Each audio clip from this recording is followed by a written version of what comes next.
Hello hello hello. जय हिंद दोस्तों, कैसे हैं आप सब? बढ़िया, एकदम मस्त मजामा। उम्मीद करता हूँ कि पढ़ाई तो बहुत अच्छी चल ही रही होगी, चूँकि एग्ज़ाम तो आ ही चुके हैं। हर लेक्चर में आपको यही बताते हैं कि तैयारी करते रहें, एग्ज़ाम आपके खोपड़ी पे बैठे हुए हैं और आपको डॉक्टर भी बनना है ना। आपका एक सपना है डॉक्टरी का, ठीक है। आपका सपना है वाइट कोट पाने का, ठीक है। तो अगर उसको आपको अचीव करना है तो मेहनत तो जनाब करनी पड़ेगी।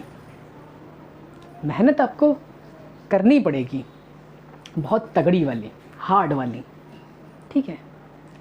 तो पिछले लेक्चर में हमने कहाँ तक हो गया था हमारा? पिछले लेक्चर में हमारा एपिथेलियल टिश्यू पूरा का पूरा कवर हो चुका था। आज हम आपके साथ डिस्कस करेंगे मस्कुलर टिश्यू, ठीक है। आपके साथ हम आज डिस्कस करेंगे मस्कुलर टिश्यू। मस्कुलर टिश्यू क्या होते हैं, ओरिजिन क्या होता है, फंक्शन क्या होता है, ये सब आपके साथ हम डिस्कस करेंगे। मस्कुलर टिश्यू के ऊपर क्या होता है? हमारा लोकोमोशन कराना, हमारा मूवमेंट कराना, ठीक है। लोकोमोशन और मूवमेंट में फ़र्क क्या होता है बता सकते हैं आप कोई?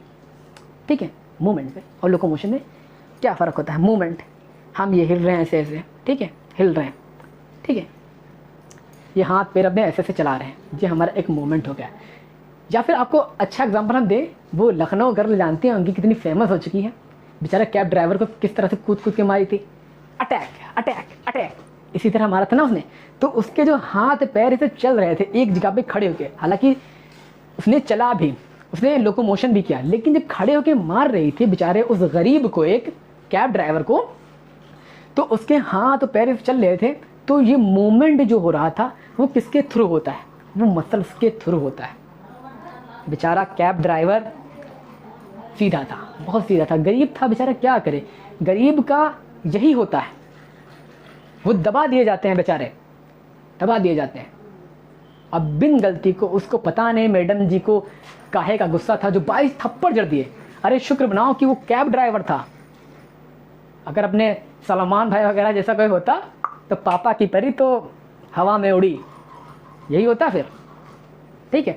चलिए हटाइए, उस कंट्रोवर्सी के बारे में हम बात नहीं कर रहे हैं। तो हम पढ़ते हैं locomotion and movement and locomotion. हाँ, तो बात करें कैब ड्राइवर की, उसको हम लोकोमोशन मूवमेंट के ऊपर की। बेचारों को बिन गलती की 22 थप्पड़ जड़ दिए, 22 थप्पड़।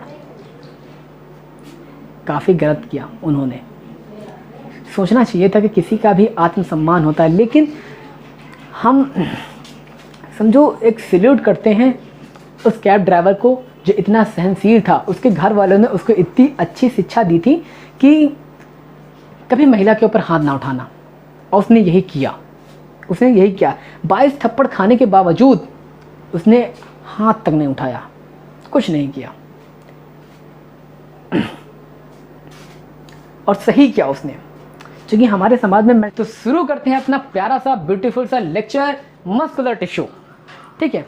प्यारा सा ब्यूटीफुल सा लेक्चर हम शुरू करते हैं मस्कुलर टिश्यू। मस्कुलर टिश्यू के अंदर हम पढ़ते हैं सबसे पहले locomotion and movement and locomotion. तो हमने बता दिया था कि मूवमेंट और लोकोमोशन क्या होता है। ये अगर आप किसी को एक जगह पे खड़े होके, ठीक है, किसी गरीब को ऐसे अटैक अटैक अटैक 22 थप्पड़ मार देते हैं, तो ये आपका मूवमेंट हुआ। अगर उसी गरीब को आप पकड़ के घसीट के ऐसे ऐसे ऐसे ऐसे ऐसे जैसा करते हैं लोग, जैसे बेकार लोग गरीबों पे अत्याचार करते हैं, ऐसे ऐसे घुमा घुमा के मारते हैं, एक जगह से दूसरी जगह मूवमेंट करके एक जगह से दूसरी जगह दौड़ा दौड़ा कर मारते हैं, उसको हम लोकोमोशन कहते हैं, ठीक है। जैसे कि हम यहाँ पे हिल रहे हैं, ऐसे ऐसे ऐसे ऐसे हिल रहे हैं, ये हमारा मूवमेंट हो गया, ठीक है। हम ऐसे चले, इस पॉइंट से यहाँ तक चले और फिर उसी पॉइंट पे चले वापस आ गए, तो इसको हम बोलते हैं लोकोमोशन, ठीक है। तो मूवमेंट और लोकोमोशन में हमने फ़र्क सीख लिया है। तो मूवमेंट एंड लोकोमोशन कराने के लिए कौन सी मसल्स भाग लेती हैं इसमें, कौन सी मसल्स का वर्क होता है इसमें वर्क होता है आपकी मस्कुलर टिश्यूज़ का, ठीक है। मस्कुलर टिश्यूज़ का वर्क होता है, ठीक है। मस्कुलर टिश्यू, किसकी मिस कॉल आई? मस्कुलर टिश्यू जब आपकी मसल्स कॉन्ट्रैक्ट करती हैं, ठीक है। जैसे आप किसी को अपना बाइसेप दिखाते हैं, ये देखिए, हालांकि हमारे तो कुछ नहीं है अभी, लेकिन बहुत से जिमर होते हैं, वो क्या करते हैं, आजकल के निब्बों की बात बताएं हम, जैसे उनकी एज 15-16 साल की होती है वो चले जाते हैं जिम, बहुत बॉडी बनाएंगे, वो करेंगे फलाना धमाका, मतलब उस एज में वो फ्री होते हैं ना, वो हार्मोनल उनका होगा, हार्मोनल चेंजेस जब होते हैं अचानक तो बॉडी के अंदर बहुत से चेंजेस आते हैं, सोचने समझने की क्षमता बदल जाती है और लोगों के प्रति व्यवहार हमारा बदल जाता है, अपने पराये लगते हैं, पराये अपने लगने लगते हैं, ठीक है। और अपोजिट जेंडर को अट्रैक्ट करने की कोशिश बहुत करते हैं, तो उसके लिए क्या करते हैं डिब्बे लोग, जिम जाते हैं, जिम। और ज़रा सा भी बाइसेप उठ गए ना, हल्के से भी, मतलब आधा इंच उठ गए, तो क्या करते हैं वो सलमान खान ने टी शर्ट जो आती है, सलमान खान ने टी शर्ट वो यहाँ तक चढ़ाते हैं और ऐसे बाइसेप जहाँ दिखाते घूमते फिरते हैं। तो चलिए हटाइए इस बात को। तो हमारे बाइसेप वगैरह हैं, तो जब हम अपने हाथ को इस तरह से मूव करते हैं तो क्या होता है, मसल्स खिंचती हैं। तो मसल्स को खींचने के लिए यहाँ पे एक धागे की तरह स्ट्रक्चर होता है जिसे हम टेंडन बोलते हैं। टेंडन क्या होता है, ये बोन टू मसल्स के बीच में कनेक्ट होता है। जब मसल्स कंट्रैक्ट करती हैं तो टेंडन खिंचता है, जब टेंडन खिंचता है तो साथ में बोन भी खिंचती है, तो हमारे हाथ का मूवमेंट ऐसे ऐसे हो जाता है, ठीक है, हमारे हाथ का मूवमेंट इस तरह से हो जाता है। तो मस्कुलर टिश्यू के हम कुछ कैरेक्टरिस्टिक फीचर देखते हैं, कौन कौन से होते हैं। ये होती है इलास्टिसिटी, सबसे पहले इलास्टिसिटी, ठीक है। नंबर 2 कॉन्ट्रैक्टिबिलिटी,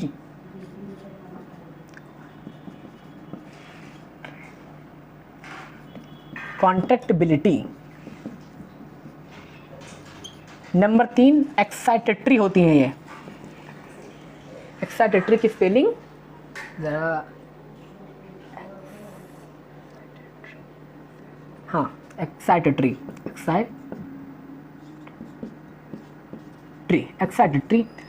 और ये क्या करती हैं, ये और होती हैं आपकी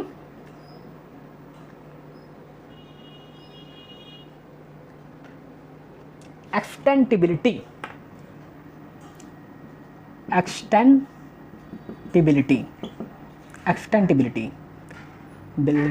ठीक है।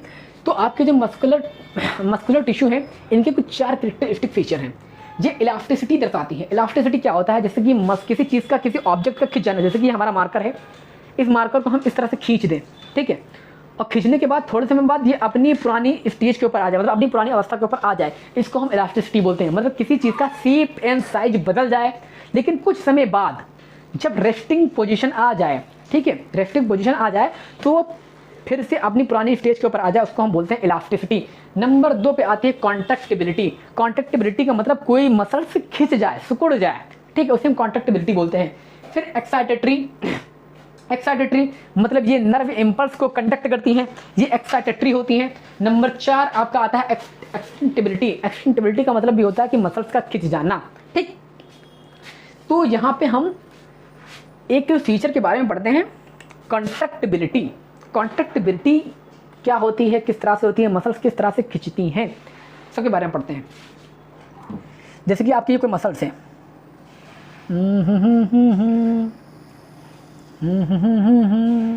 ये मसल्स है, अब ये कॉन्ट्रैक्ट कर रही है। कॉन्ट्रैक्ट मतलब इसका साइज रिड्यूस हो रहा है,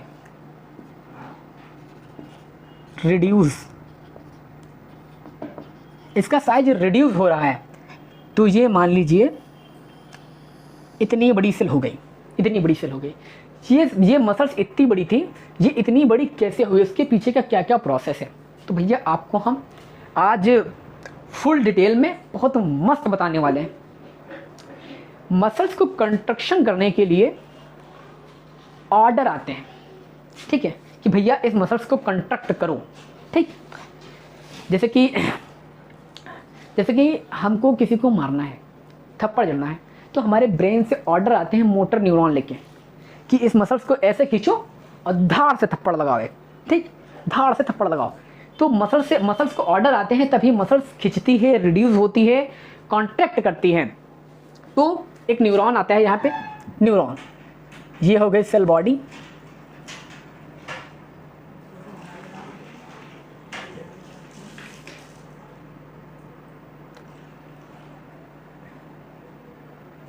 एक मिनट रुकिए जरा, करीब से आजा तुझे मैं मिला। तो ये हमारा हो गया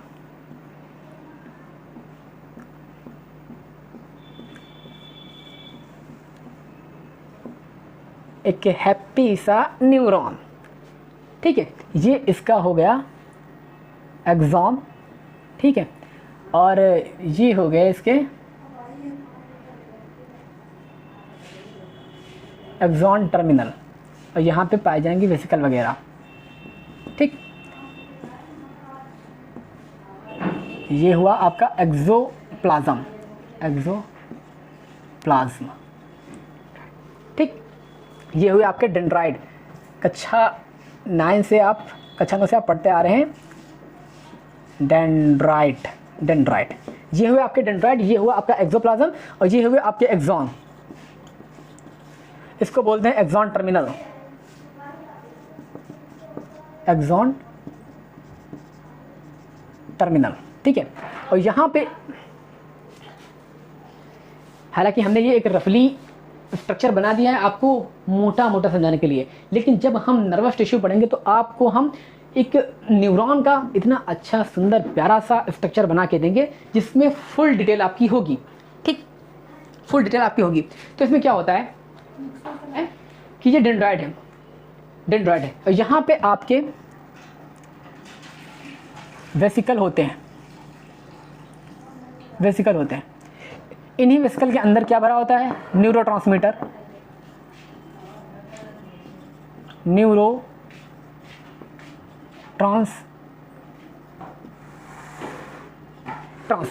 ठीक।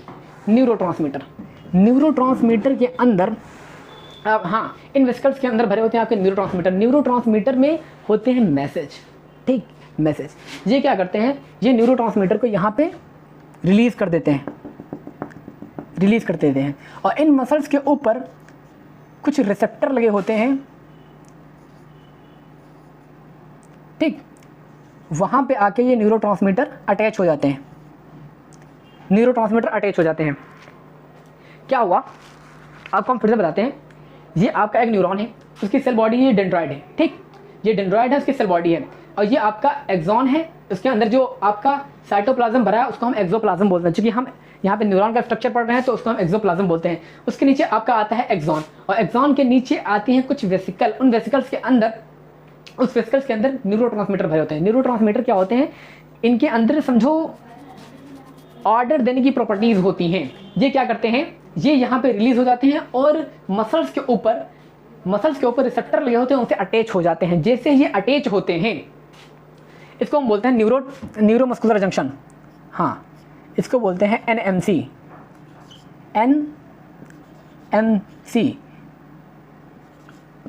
न्यूरो मस्कुलर जंक्शन, इसको बोलते हैं न्यूरोमस्कुलर जंक्शन। तो यहां पे न्यूरोट्रांसमीटर आपके रिसेप्टर से अटैच हो गए। ये क्या है आपके रिसेप्टर, ये हैं आपके रिसेप्टर।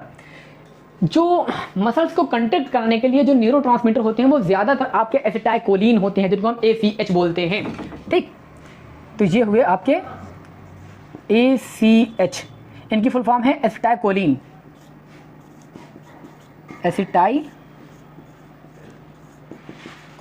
ठीक। ये होते हैं एसिटाइलकोलिन। जैसे ही ये अटैच होते हैं रिसेप्टर के ऊपर से, इसमें क्या होता है, मसल्स के अंदर जो आयन होते हैं K+, उनकी मात्रा मसल्स के अंदर ज़्यादा होती है, और जो मसल्स के बाहर एक्स्ट्रा सेलुलर फ्लूइड होता है ECF में सोडियम की मात्रा ज़्यादा होती है, तो जैसे ही ये अटैच करते हैं न्यूरोट्रांसमीटर मतलब एसिटाइलकोलिन, जैसे ही रिसेप्टर से अटैच करते हैं तो मसल्स के ऊपर जो चैनल होते हैं, किसके लिए, जो चैनल होते हैं यहाँ पे जो चैनल होते हैं सोडियम के लिए, वो फ्री हो जाते हैं, मतलब फ्रीली परमेबल टू सोडियम के लिए। तो सोडियम क्या करता है, इनफ्लक्स कर दे जाता है मसल्स के अंदर, सोडियम एंटर इन मसल्स। यहाँ पे लिख देते हैं हम Na+ एंटर इन मसल्स। यहाँ पे क्या होता है, सोडियम मसल्स के अंदर इंटर करने लगता है। ठीक, तो मसल्स के अंदर एक स्ट्रक्चर पाया जाता है जिसको हम बोलते हैं इंडोप्लाज्मिक रेटिकुलम। जैसे कि हम लोगों की नॉर्मल सेल होती हैं उनके अंदर इंडोप्लाज्मिक रेटिकुलम पाया जाता है, लेकिन हम यहाँ पे मसल्स का स्ट्रक्चर पढ़ रहे हैं तो मसल्स के स्ट्रक्चर में हम वहाँ पे इंडोप्लाज्मिक रेटिकुलम नहीं पढ़ेंगे, उसको कहेंगे हम सार्कोप्लाज्मिक रेटिकुलम। तो यहाँ पे मान लीजिए कुछ इस तरह सा एक स्ट्रक्चर होता है जिसको हम बोलते हैं सार्कोप्लाज्मिक रेटिकुलम। सार्कोप्लाज्मिक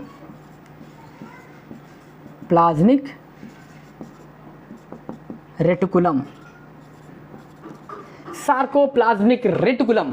ठीक, यहाँ पे स्ट्रक्चर होता है सार्कोप्लाज्मिक रेटिकुलम। इसके अंदर क्या होता है, इसके अंदर कैल्शियम आयन भरे होते हैं। तो जैसे ही सोडियम इन्फ्लक्स करता है मसल्स के अंदर, जैसे ही सोडियम इन्फ्लक्स करता है मसल्स के अंदर, इन्फ्लक्स मतलब मसल्स के अंदर कोई चीज़ की एंट्री, ठीक है, जैसे ही सोडियम इसके अंदर एंट्री करता है तो यहाँ से आपका कैल्शियम आयन सार्कोप्लाज्मिक रेटिकुलम से बाहर आ जाता है मसल्स में। सार्कोप्लाज्मिक रेटिकुलम मसल्स के बाहर आ जाता है, मसल्स के बाहर आ जाता है, के अंदर आ जाता है। तो जैसे ही कैल्शियम आयन आपके मसल्स के अंदर आ जाता है तो आपकी मसल्स कॉन्ट्रैक्ट कर जाती है, उसका साइज रिड्यूस हो जाता है, साइज इसका रिड्यूस हो जाता है। तो हमने यहाँ पे क्या पढ़ा, सबसे पहले क्या हुआ, आपके न्यूरॉन से मैसेज आया, वो न्यूरोमस्कुलर जंक्शन में गया, न्यूरोमस्कुलर जंक्शन से यहाँ पे रिसेप्टर से अटैच हुआ, जैसे रिसेप्टर से अटैच हुआ तो क्या हुआ, पोटेशियम आयन की मात्रा अंदर ज़्यादा थी, ठीक, वो धीरे धीरे बाहर जाने लगे, और सोडियम के लिए भैया गेट खुल गए, सोडियम के लिए इनके दिल का दरवाजा खुल गया। तो सोडियम धड़ाधड़ मसल्स के अंदर आने लगे। जैसे ही सोडियम मसल्स के अंदर आते हैं तो यहाँ पे एक स्ट्रक्चर पाया जाता है सार्कोप्लाज्मिक रेटिकुलम। सार्कोप्लाज्मिक रेटिकुलम के अंदर आपका कैल्शियम आयन भरे होते हैं और कैल्शियम आयन भी तुरंत मसल्स के सार्कोप्लाज्मिक रेटिकुलम से मसल्स में आने लगते हैं। जैसे ये मसल्स के अंदर आते हैं तो आपकी मसल्स कॉन्ट्रैक्ट कर जाती है। ठीक, तो हमने कॉन्ट्रैक्शन का मेथड पढ़ लिया किस तरह से होता है। चलिए आगे बढ़ते हैं, स्क्रीनशॉट ले लेना।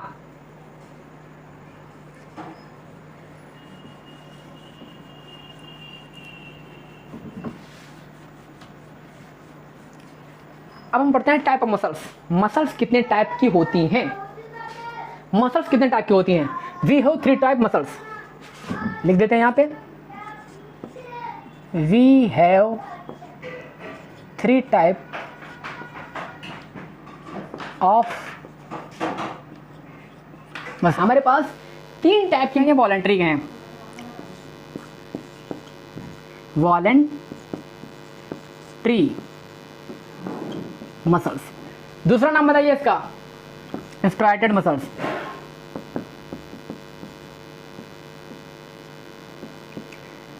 तीसरा नाम भी कोई बता सकता है?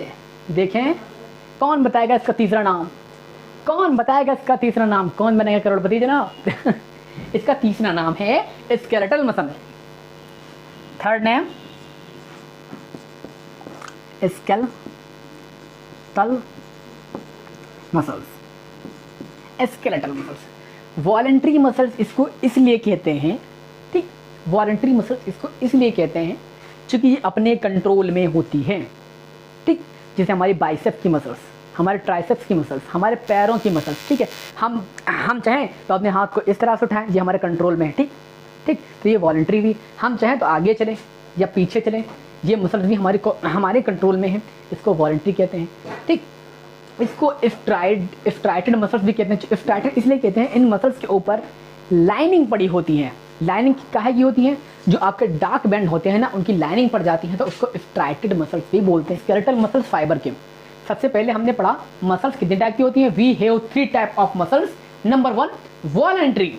ठीक, नंबर 1 कौन सी है? वॉलेंट्री, उसको हम स्ट्राइटेड मसल्स भी बोलते हैं। एंड थर्ड नाम उसका है हमारा कौन सा? Skeletal muscle. ठीक, तो अब हम फीचर पढ़ते हैं skeletal muscle fibre. Skeletal muscles, skeletal muscle fibre के कुछ फीचर पढ़ते हैं।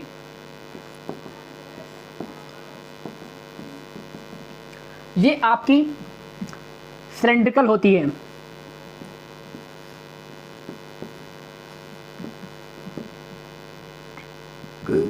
सिलेंड्रिकल अनब्रांच होती है।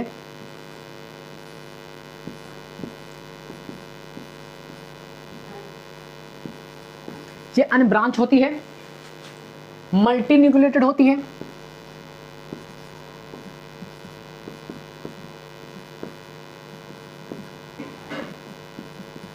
ठीक, मल्टी न्यूक्लिएटेड होती है और ये बंडल में पाई जाती है, अकर इन bundle.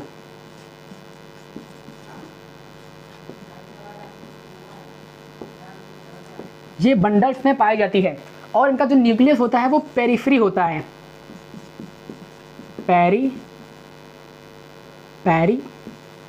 Free nucleus, periphery nucleus. ठीक, इनका जो न्यूक्लियस होता है वो पेरिफ्री होता है।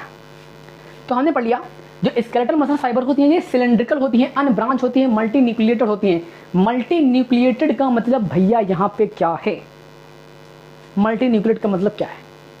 जैसे कि मान लीजिए कोई सेल हो, सेल क्या हो? सेल। उसके अंदर जो केंद्रक का विभाजन है, मतलब न्यूक्लियस डिवीजन है, वो बहुत बार हो चुका हो, लेकिन उनके बीच में साइटोप्लाज्म का डिवीजन ना हुआ हो। ठीक, साइटोप्लाज्म का डिवीजन ना हुआ हो तो उसमें क्या होगा? न्यूक्लियस की संख्या बहुत हो जाएगी और बाहर की जो सेल होगी एक ही होगी। मतलब एक ही सेल के अंदर बहुत से न्यूक्लियस हो जाएंगे, मतलब उनके अंदर कैरियोकाइनेसिस हो जाए लेकिन साइटोकाइनेसिस ना हो। जैसे कि आपको हम स्ट्रक्चर बना के दिखाते हैं। जैसे कि आपकी ये एक सेल है, सेल, उसके अंदर आपका ये न्यूक्लियस है,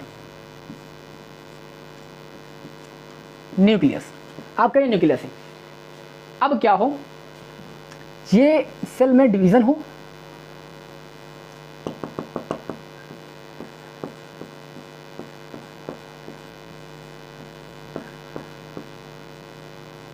इस सेल में डिवीजन हो और बहुत से न्यूक्लियस हो जाए, मतलब कैरियोकाइनेसिस यहाँ पे पाई जाए।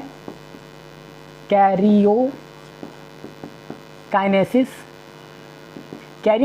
हो, मतलब यहाँ पे कैरियोकाइनेसिस हो और साइटोकाइनेसिस ना हो। साइटोकाइनेसिस मतलब न्यूक्लियस का डिवीजन हो और इसके जो साइटोप्लाज्म है उसका डिवीजन ना हो। ठीक, तो इसके अंदर क्या होगा? सेल के अंदर बहुत से न्यूक्लियस हो जाएंगे, मतलब मल्टी न्यूक्लिएटेड स्टेज आ जाएगी। तो इस स्टेज को हम बोलते हैं सिंसीटियम स्टेज। Syncytium condition. ठीक, तो इसको हम बोलते हैं सिंसीटियम कंडीशन। तो मल्टी न्यूक्लिएटेड है तो यहां पे लिख देते हैं, हम लिख देते हैं सिंसाइटियम कंडीशन। और ये बंडल्स में पाई जाती हैं और इनका जो न्यूक्लियस होता है वो पेरिफेरी होता है। मतलब इनमें जो न्यूक्लियस पाया जाता है वो सेंट्रल में नहीं पाया जाता है, वो सेल के, मतलब सेल की जो इनर वॉल होती है उसके साइड में पाया जाता है, उसको हम पेरिफेरी न्यूक्लियस कहते हैं। ठीक, तो हमने स्केलेटल मसल्स फाइबर के कुछ कैरेक्टरिस्टिक फीचर पढ़ लिए। ये सिलेंड्रिकल होती है, अनब्रांच होती है, मल्टी न्यूक्लिएटेड होती है और अकर इन बंडल्स में पाई जाती है और इनका न्यूक्लियस जो होता है वो पेरिफेरी होता है। ठीक, तो अगर हम इनका स्ट्रक्चर बनाएं तो कुछ इस तरह से होगा।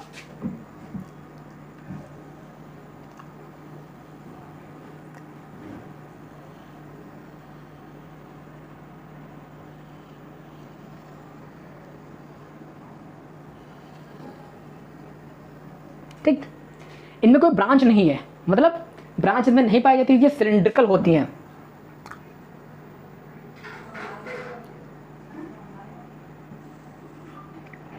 ये कैसी हैं? सिलेंड्रिकल हैं। ठीक, इनके बीच में ब्रांच नहीं पाए जाते, मतलब अनब्रांच है। मल्टी न्यूक्लिएटेड है, मतलब साइड में बहुत से इसमें न्यूक्लियस होंगे।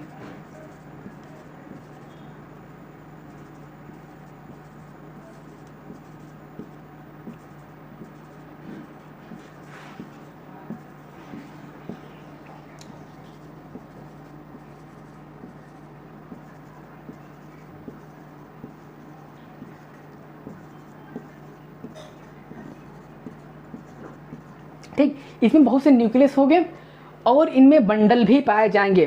ठीक, बंडल पाए जाएंगे मतलब क्या होगा, स्ट्राइशन इसमें होगा कुछ इस तरह से, जो थिक बैंड होते हैं आपके वो पाए जाएंगे इस तरह से।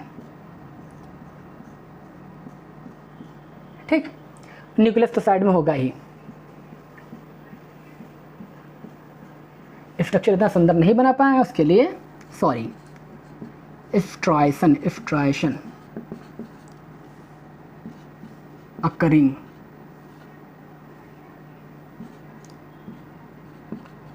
स्ट्राइशन अकरिंग, इनके अंदर स्ट्राइशन पाए जाएंगे। ठीक, तो ये सिलेंडर होंगे, सिलेंड्रिकल होंगी, अनब्रांच होंगी, मल्टी न्यूक्लिएटेड होंगी, जिसे हम सिनसीटियम कंडीशन भी बोलते हैं। और इनमें जो ये बंडल में पाई जाएंगी और इनका जो न्यूक्लियस होगा वो पेरिफेरी होगा। चलते हैं इनवॉलेंटरी मसल्स के अंदर, इसको भी मिटा देते हैं।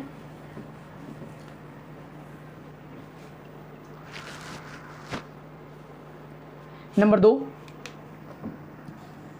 और sorry red pen, red marker बार बार यूज़ कर देते हैं, गलत बात है यार। हमारा माइंड बहुत ब्लॉक होता है, भूलते बहुत हैं यार।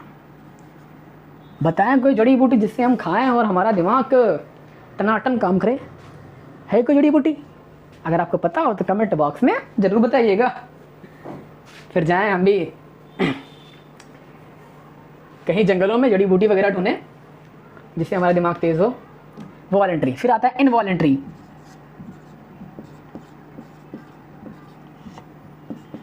इनवॉलेंट्री, ठीक, इनका सेकेंड नाम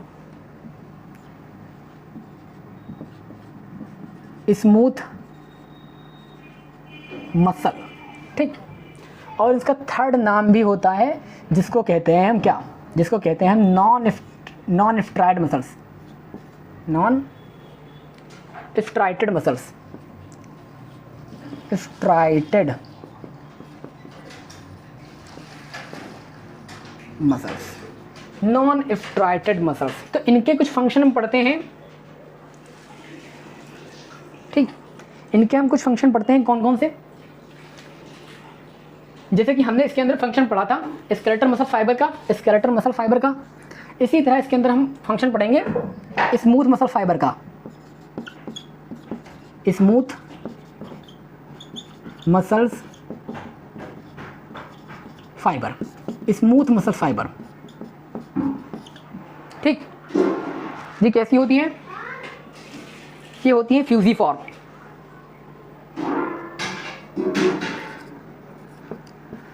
फ्यूजिफॉर्म या टैपरिंग भी बोल सकते हैं हम, टैपरिंग। ये होती है यूनिन्यूक्लिएटेड,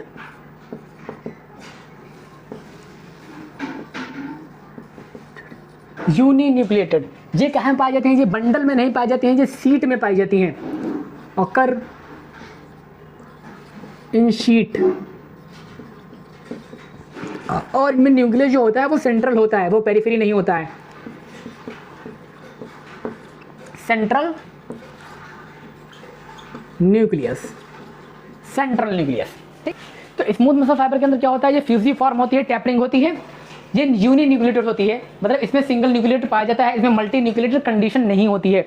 आपकी जो स्केलेटल मसल फाइबर थी उसके अंदर जो न्यूक्लियस की कंडीशन थी वो मल्टी न्यूक्लिएटेड थी, उसके अंदर मतलब क्या होता है सिनसीटियम कंडीशन पाई जा रही थी।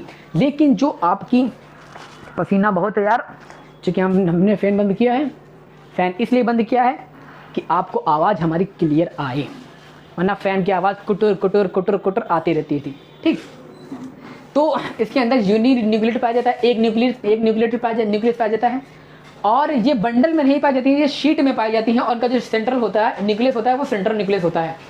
फ्यूजिफॉर्म और टेपरिंग का बहुत से सॉरी, फ्यूजिफॉर्म और टेपरिंग का मतलब होता है ये इंडेड हो, जैसे कि कोई मसल फाइबर इस तरह से हो,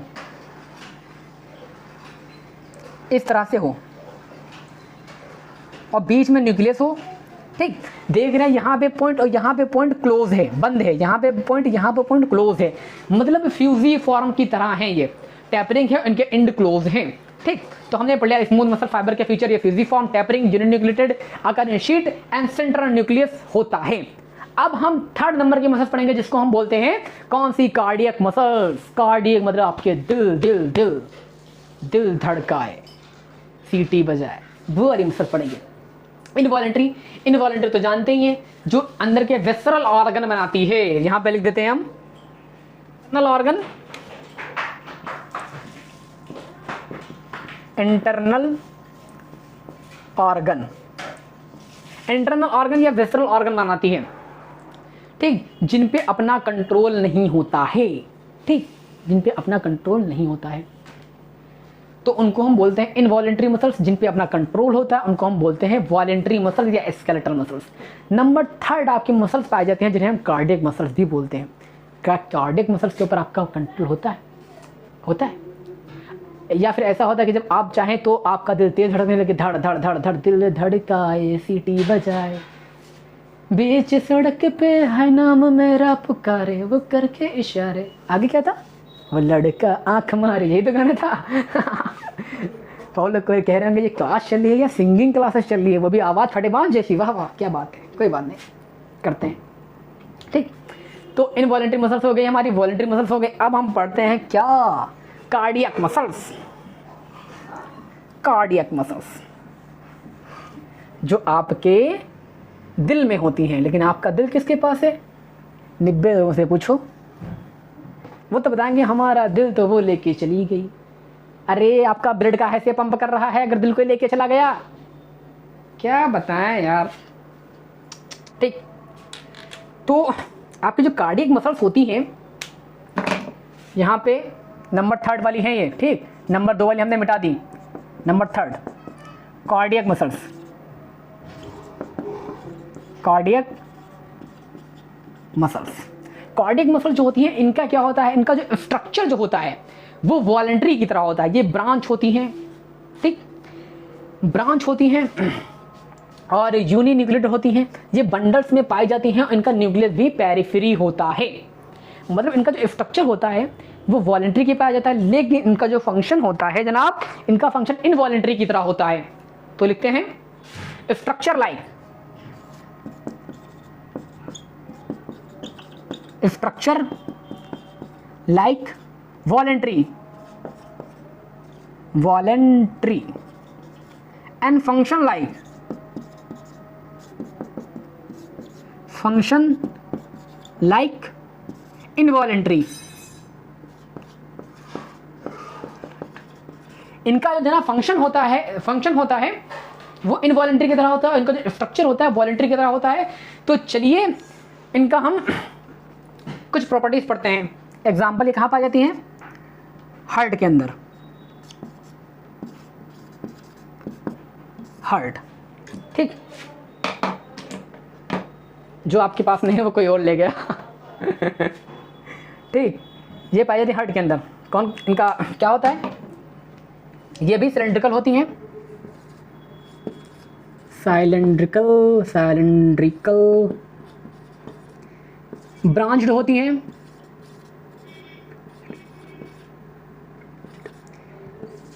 यूनिन्यूक्लिएटेड होती हैं,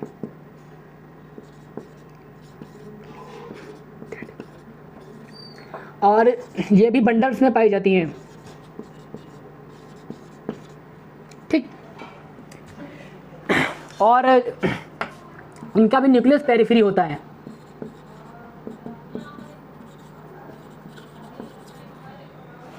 तो हमने पढ़ लिया जो कार्डियक मसल्स होती हैं उनका जो स्ट्रक्चर होता है वो वॉलेंट्री की तरह होता है और उनका जो फंक्शन होता है वो इनवॉलेंट्री की तरह होता है, ठीक। तो हार्ट के अंदर क्या होती है? सिलेंड्रिकल होती हैं, ब्रांच होती हैं, यूनिन्यूक्लिएटेड होती हैं और बंडल्स में पाई जाती हैं, और ये पेरिफेरी न्यूक्लियस पाया जाता है, इनका पेरिफेरी न्यूक्लियस, पेरिफेरी न्यूक्लियस, ठीक। तो हमने 3 टाइप की मसल्स पढ़ ली हैं। कौन कौन सी? आपकी voluntary, involuntary and cardiac complete हो गए। चलिए अब हम मसल्स की हायरार्की पढ़ते हैं, हायरार्की। चलिए चलिए चलिए चलिए, कुछ करिए बातों में डरिए। सॉन्ग की लिरिक्स भी नहीं पता है, बस गुनगुनाया करते हैं ऐसे। कोई बात नहीं, कोई बात नहीं, कोई बात नहीं, कोई बात नहीं, कोई बात नहीं, कोई बात नहीं। तो अगर हम इनकी हायरार्की पढ़ते हैं तो सबसे पहले आप, हाँ, सबसे पहले आप क्या आती है मसल्स,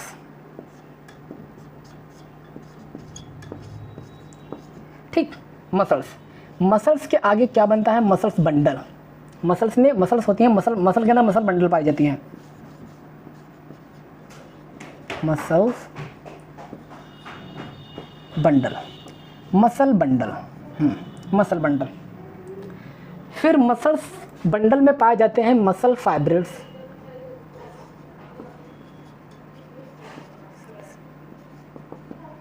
मसल्स फाइब्रिल्स, ठीक। और मसल्स फाइब्रिल्स के अंदर पाए जाते हैं मायोफाइब्रिल्स,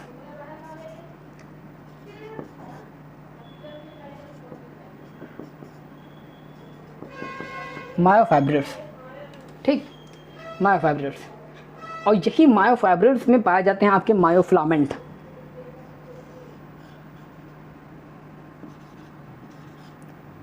सॉरी स्पेलिंग क्या है, मायोफिलामेंट, ठीक है। तो जैसे कि आपकी ये मसल्स है, मसल्स के अंदर मसल्स की हायरार्की क्या है, मसल्स के अंदर कौन कौन से चीज़ें पाई जाती हैं, किन किन चीज़ों से मसल्स मिलके बनी होती है। तो सबसे पहले मसल्स होती है, मसल्स के अंदर मसल्स बंडल पाए जाते हैं, ठीक।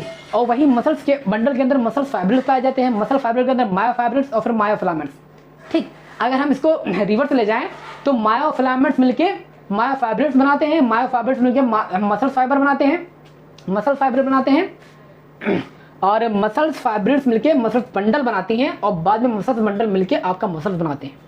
आपके जो मायोफिलामेंट हैं इनको हम दो भागों में बांट सकते हैं,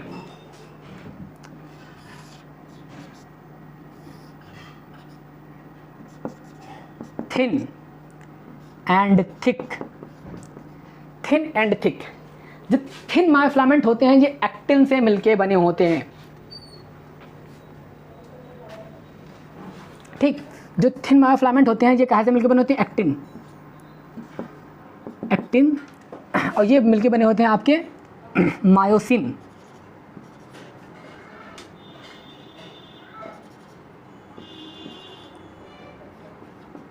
सिन। आपके जो थिक मायोफिलामेंट होते हैं, थिक मायोफिलामेंट होते हैं वो आपके मिलके बने होते हैं मायोसिन से, मायोसिन से। और आपके जो थिन मायोफिलामेंट होते हैं वो एक्टिन से मिलके बने होते हैं। लेकिन ये केवल एक्टिन से मिलके नहीं बने होते हैं, इनके बाद भी, इनके साथ भी कुछ और प्रोटीन्स होती हैं जो होती हैं tropomyosin, tropomyosin and troponin, troponin. हाँ, तो रिंग लाइट का कलर पीला हो गया था, ज़रा उसको वाइट करना था। तो आगे हैं, तो जो मायोफिलामेंट का अरेंजमेंट होता है वो दो टाइप से होता है, एक तो थिन होता है, एक थिक होता है। जो थिक मायोफिलामेंट होते हैं वो मायोसिन के बने होते हैं, और जो थिन होते हैं वो एक्टिन के और ट्रोपोमायोसिन के और ट्रोपोनिन के बने होते हैं, ठीक। तो इन मायोफिलामेंट्स को अरेंजमेंट को, इन मायोफिलामेंट्स का जो अरेंजमेंट है उसको हम सार्कोमियर कहते हैं। क्या कहते हैं, सार्कोमियर, सार्कोमियर, सार्कोमियर। अब सारा खेल मसल्स के अंदर सार्कोमियर का है।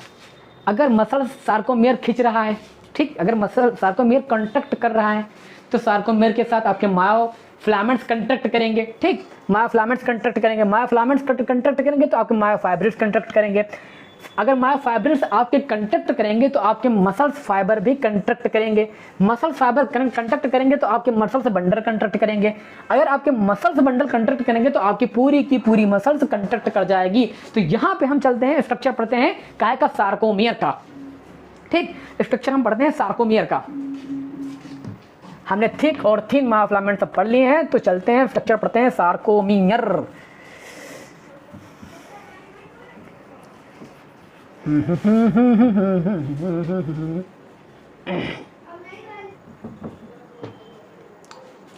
स्ट्रक्चर ऑफ सार्कोमियर, हेडिंग लगाते हैं, स्ट्रक्चर ऑफ सार्कोमियर, ठीक। चलिए, ये हुई आपकी जेड लाइन, बनाते हैं सार्कोमियर को, ठीक। ये हुई आपकी जेड लाइन। इस जेड लाइन से आपके थिन मायोफ्लामेंट्स लगे होते हैं, ये इस तरह, ठीक। ऐसे ही इधर बना लेते हैं,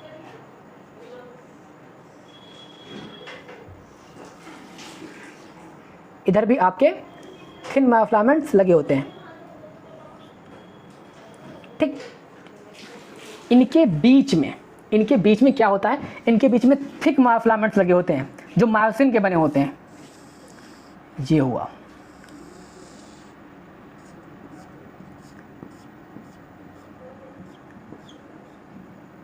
आपका, ये हुआ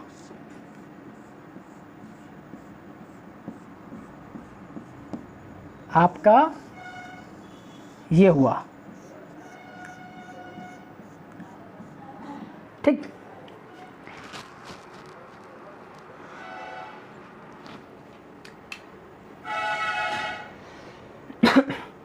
और जो थिन मायोफ्लामेंट्स हैं वो इधर भी होते हैं,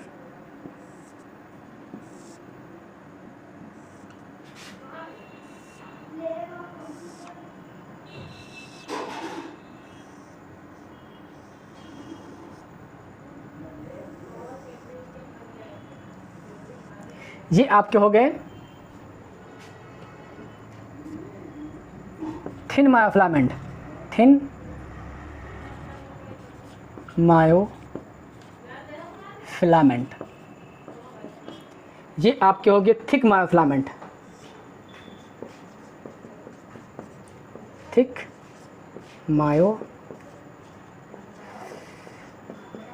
मायोफ्लामेंट, ठीक।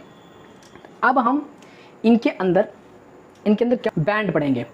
जो ये थिक मायोफ्लामेंट है ये एक दूसरे के ऊपर इस तरह ऐसे अरेंज होते हैं कि अगर इनके ऊपर लाइट डाली जाए तो लाइट पेनिट्रेट नहीं कर पाती है, मतलब लाइट अंदर तक नहीं आ पाती है।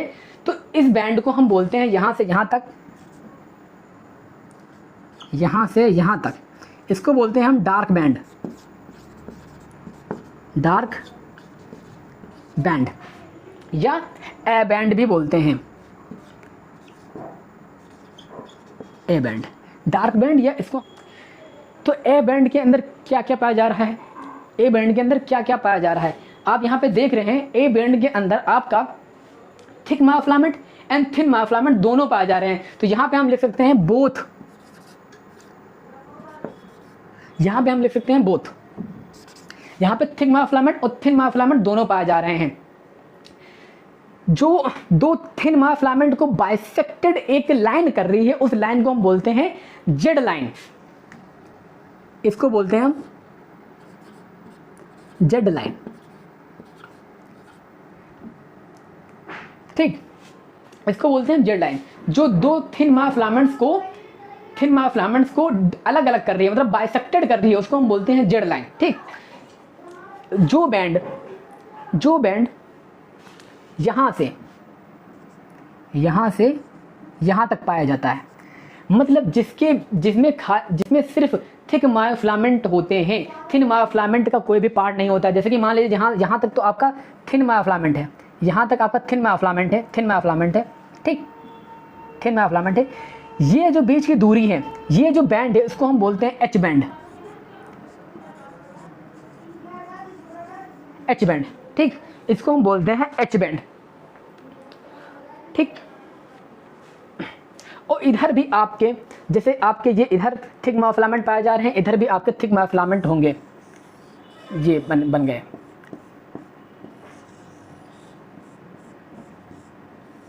स्ट्रक्चर बना लिया। अभी आपको पूरा हम डीपली बहुत मज़ेदार समझाएंगे, आपको मज़ा आ जाएगा, बिल्कुल एकदम टनाटन।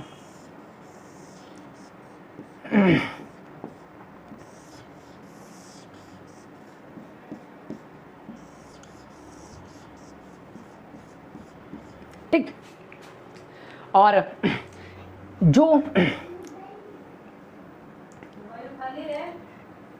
जो यहां से यहां तक बैंड पाया जाएगा, इस थिक मायोफ्लामेंट से इस थिक मायोफ्लामेंट तक, यहां से यहां तक, उसको हम बोलते हैं आई बैंड,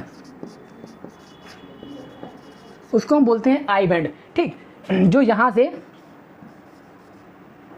यहां तक पाया जाएगा, मतलब दो थिक मायोफ्लामेंट्स के बीच में जो बैंड पाया जाएगा, जो जेड लाइन के करीब होगा, जेड लाइन के बीच में होगा, उसको हम आई बैंड बोलते हैं, आई बैंड बोलते हैं। ठीक, तो हमारे यहाँ पे लगभग बैंड हो चुके हैं। हाँ, एक पॉइंट बचा है, ये वाले इसको क्या बोलते हैं, थिक बैंड से इस थिक बैंड की तक का दूरी, जहाँ पे एच बैंड प्रेजेंट नहीं है, या ये आपका एच बैंड होगा, ये आपका एच बैंड होगा। लेकिन किसी ने सोचा कि इस जगह को क्या बोलते हैं, जहाँ से ये थिक बैंड यहाँ तक और यहाँ तक थिक बैंड होता है। ठीक, इतना जो थिक बैंड पाया जा रहा है, इस दूरी को, इस जगह को क्या बोलते हैं, इसको बोलते हैं ओजोन, ओजोन। ठीक, पढ़ लिया आपने? तो हमने पढ़ लिया है ये एक सार्कोमियर का स्ट्रक्चर, ये एक पूरे सार्कोमियर का स्ट्रक्चर है, इसे बोलते हैं सार्कोमियर, सार्कोमियर, इसको बोलते हैं हम सार्कोमियर। सार्कोमियर के अंदर कौन कौन से बैंड पाए जाते हैं, एक थिक मायोफिलामेंट पाया जाता है, एक थिन मायोफिलामेंट पाया जाता है। जो थिन मायोफिलामेंट होता है वो जेड लाइन के द्वारा, जो थिन मायोफिलामेंट होता है वो जेड लाइन के द्वारा बाइसेक्टेड होता है। ठीक, बाइसेक्टेड होता है। और जो थिक मायोफिलामेंट होता है वो एक दूसरे के ऊपर इस तरह अरेंज होते हैं, अरेंज होते हैं, जो एक डार्क बैंड का फॉर्मेशन करते हैं। डार्क बैंड को ए बैंड भी बोलते हैं। डार्क बैंड इसलिए बोलते हैं क्योंकि अगर इनके ऊपर हम लाइट डालें, अगर इनके ऊपर हम कोई कितनी भी पावर की लाइट डालें, वो अंदर तक पेनिट्रेट नहीं कर पाएगी, तो इसलिए इसे हम बोलते हैं डार्क बैंड या ए बैंड। ठीक है, इसको बोलते हैं डार्क बैंड या ए बैंड। जहां पे केवल डार्क बैंड पाया जाता है, अगर हम देखें तो डार्क बैंड के अंदर आपका आई बैंड भी पाया जा रहा है। ठीक, देख लीजिए, यहां से जहां तक आई बैंड भी डार्क बैंड के अंदर है ना, इतनी दूरी आई बैंड की भी है ना, यहां पे दिख रहा है आपको। तो इसको बोलते हैं डार्क बैंड के अंदर दोनों बैंड पाए जाते हैं, आई बैंड भी और ए बैंड भी। लेकिन बीच की जो दूरी होती है, जहां पे केवल आपका डार्क बैंड ही पाया जाता है, उसको हम बोलते हैं एच बैंड। ठीक, उसको बोलते हैं एच बैंड। और यहाँ पे जो दूरी है केवल डार्क बैंड की, ठीक, केवल डार्क बैंड की, उसको हम बोलते हैं ओजोन। और इनके बीच में एक लाइन पाई जाती है, एक लाइन भी इनके बीच में पाई जाती है यूं, इसको हम बोलते हैं एम लाइन, एम लाइन। ठीक, तो हमने जेड लाइन पढ़ लिया, डार्क बैंड पढ़ लिया क्या होते हैं, और एच बैंड भी पढ़ लिया, ओजोन भी पढ़ लिया, और थिक और थिन मायोफिलामेंट भी पढ़ लिए। हमारे जो थिन मायोफिलामेंट थे वो काहे के बने थे, वो एक्टिन के बने थे, ट्रोपोमायोसिन के बने थे और ट्रोपोनिन के बने थे। और जो हमारे थिक मायोफिलामेंट है वो आपके मायोसिन के मायोफिलामेंट के, सॉरी मुझसे निकल रहा है मायोफिलामेंट। तो हमने एक सार्कोमियर का स्ट्रक्चर पढ़ लिया। अगर हम सार्कोमियर का स्ट्रक्चर अगर देखें मैथमेटिकल टर्म में, तो किस तरह से कर सकते हैं, half band, half I band, half I band plus एक ए बैंड पूरा प्लस हाफ आई बैंड। आप देख रहे होंगे आधा आई बैंड इधर है इतना, ठीक, आधा आई बैंड इतना है यहां तक। ठीक, तो हाफ आई बैंड इधर का, हाफ आई बैंड इधर का, और पूरा ए बैंड अगर हम मिला दें तो उसको हम एक सार्कोमियर कहते हैं। ठीक, एक सार्कोमियर कहते हैं। तो हमने कहाँ तक आज पढ़ लिया, आज काफ़ी लंबा लेक्चर हो गया है और फिलहाल तो रूम में गर्मी भी बहुत है। हमने पढ़ लिया मस्कुलर टिश्यू, ठीक, मस्कुलर टिश्यू पढ़ लिया, और पढ़ लिया मसल कितने टाइप की होती हैं, और मसल्स का ओरिजिन, हाँ सॉरी मेन चीज़ तो हमने भूल ही गए, मसल्स का ओरिजिन जो होता है वो मेसोडर्मल होता है। लिख लीजिए यहाँ पे, ओरिजिन ऑफ मसल्स, ओरिजिन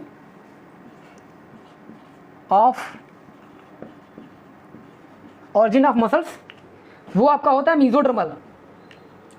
ठीक, लिख जाओ मेसोडर्मल। जो आपका मसल्स का ओरिजिन होता है वो आपका होता है मेसोडर्मल। ठीक है, तो हमने पढ़ ली थी मसल जो होती है वो तीन टाइप की होती है, voluntary, involuntary and cardiac muscles. जो आपकी वॉलंटरी मसल्स होती हैं वो कैसी होती हैं, वो सिलिंड्रिकल होती हैं, ब्रांच होती हैं, और मल्टी न्यूक्लिएटेड होती है। मल्टी न्यूक्लिएटेड का मतलब होती है वो सिंसीटियम कंडीशन उनके अंदर पाई जा रही है, सिंसीटियम कंडीशन उनके अंदर पाई जा रही है। ठीक, और उनका जो न्यूक्लियस होगा वो पेरीफ्री होगा, मतलब साइड में उनका न्यूक्लियस पाया जाएगा। वॉलंटरी मसल्स क्या होती हैं, वॉलंटरी मसल्स होती हैं इनके अंदर सिलेंडर न्यूक्लियस पाया जाता है, और ये इनके जो फाइबर होते हैं वो फ्यूजी फॉर्म में होते हैं।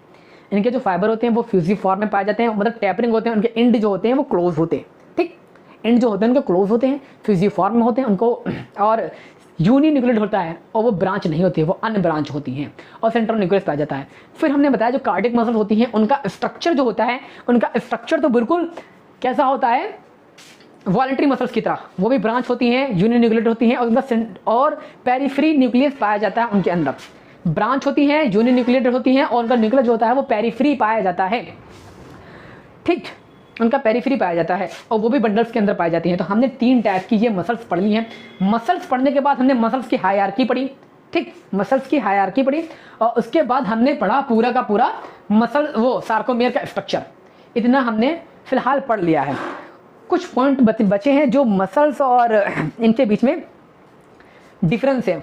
मसल्स के मतलब वॉलंटरी मसल्स, इनवॉलंटरी मसल्स और कार्डियक मसल्स के बीच में जो डिफरेंस है उसको हम अगले लेक्चर में प्रॉपर बोर्ड के ऊपर बढ़िया से लिखवाएंगे, जो आपकी एज अ नोट्स की तरह भी काम आए, ठीक, उसको लिखवाएंगे और करवाएंगे जनाब।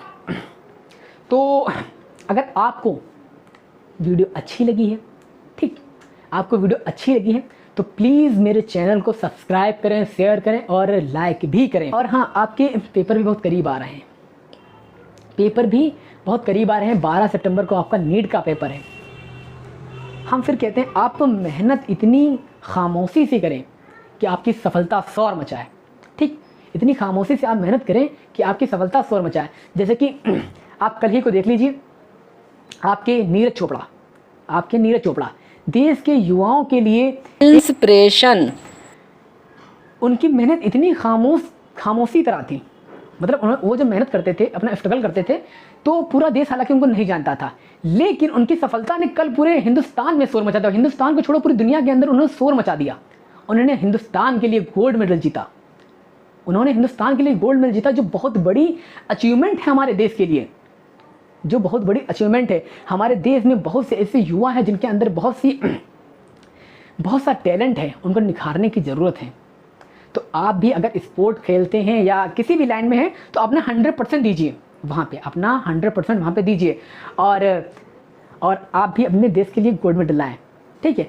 आपने देखा होगा कि जब उनको कल सफलता मिली गोल्ड मेडल की, तो पूरे हिंदुस्तान में एक खुशी की लहर मच गई, खुशी की लहर आ गई। बिल्कुल समझो कि एक एक बच्चा, एक एक बंदा अपनी इंस्टाग्राम, FB और व्हाट्सएप के ऊपर उनकी स्टोरी लगा रहा है। मतलब क्या था कि उनकी जो मेहनत थी वो खामोश थी, लेकिन उनकी जो सफलता कल मिली उसने पूरे हिंदुस्तान में शोर मचा दिया। उसी तरह आप पढ़ रहे हैं तो आप बिल्कुल खामोशी की तरह पढ़ें, कोई जान भी ना पाए कि आप कर क्या रहे हैं, लेकिन जब आपका रिजल्ट आए, ठीक है, तो वो पूरे के पूरे हिंदुस्तान में शोर मचा दें, ठीक है। तो चलते हैं, जय हिंद, और प्रॉपर अपनी पढ़ाई करें अच्छे से, ठीक है। मिलते हैं अगले लेक्चर में, जय हिंद।